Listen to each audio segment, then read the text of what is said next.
1 John 2:8 gives us a great example of how you can't always translate the subjunctive with may or might, because sometimes it'll just be 100% wrong. Kai nun teknia, meneta en auto, hina, eon phanerothe, skomen parisian kai me eiskünthomen ap autu, ente parousia autu. So it's and now, teknia, the iota makes it the diminutive of teknon, so it's little children, term of inflection. And here's a really hard word. It's meno, the word means remain, but the Old English abide actually is much closer to what John is trying to say. Remain is kind of flat. I wish we could bring back the word abide, but we can't. But it's a second person plural imperative. You know, it's an imperative just from the context. Remain in him. And that's what John's been talking about all along, hasn't it? About living in relationship with Jesus Christ. And that is one of the real assurances of our salvation. Okay, now we get into the subjunctives. Hina, so you know there's going to be a subjunctive somewhere, but you have the if clause in a conditional sentence. You notice that you have aeon, so you know this word has to be subjunctive, right?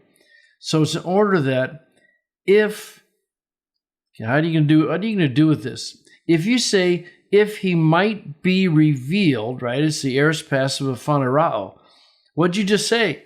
Well, what you said is that John's not sure whether Jesus is going to come back or not. You can't do that. So this is, in this subjunctive, you just simply cannot use may or might. And you really can't even use if with aeon. When you look over the translations, you'll see that universally they all say, when he appears. That's how I did it. NASB, when he appears. CSB, ESV, NRSV, NIV, Net Bible. The NLT says when he returns. They understand that his appearance is his return, his second coming, so they help you understand that. But the point is, none of them says if he might. You just can't do that. So in order that, when he returns, and now what you have is another subjunctive. You got hina, so you know you're going to have a subjunctive, right? Then there it is. In order that, when he returns, then what on earth is this word?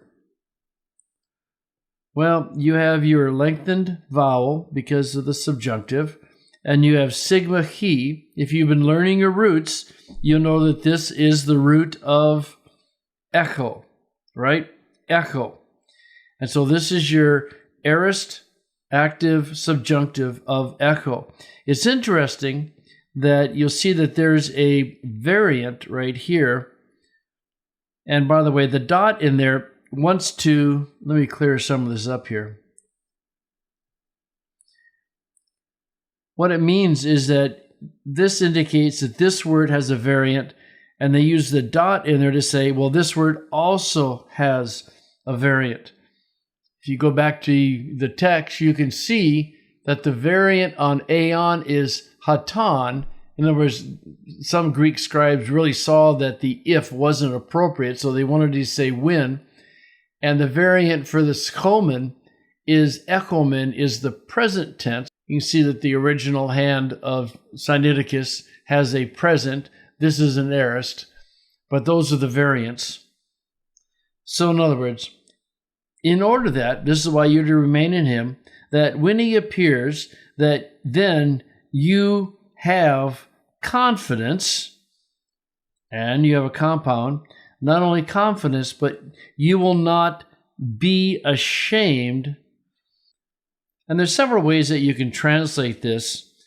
You could say, not be ashamed before him. In other words, as you stand before the Lord at his coming, you don't want to be ashamed. Other translations make it more spatial. You don't shrink back from him. Either way is fine. Anyway, in order that you will not be ashamed before him. And when would this happen? This is your dative of time when, isn't it? it's at the time of, we would say when, or at his parousia, at his coming, at his second return. So it's really a great example of how you've got to watch your subjunctives. So if you're going to go ahead and phrase it, it'd be, and now, little children, you get to the main sentence, remain in him. He introduces a subordinate construction, so you always start a new line. And you have this if-then construction. So I'm going to go ahead and do it that way. We're going to have confidence and also not be ashamed before him. When will we not be ashamed before him? At his coming.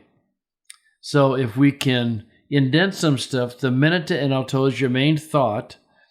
And so you got your temporal indicator going on here. And you have a vocative, right? That's agreeing with the you in menita. That we are to abide in him.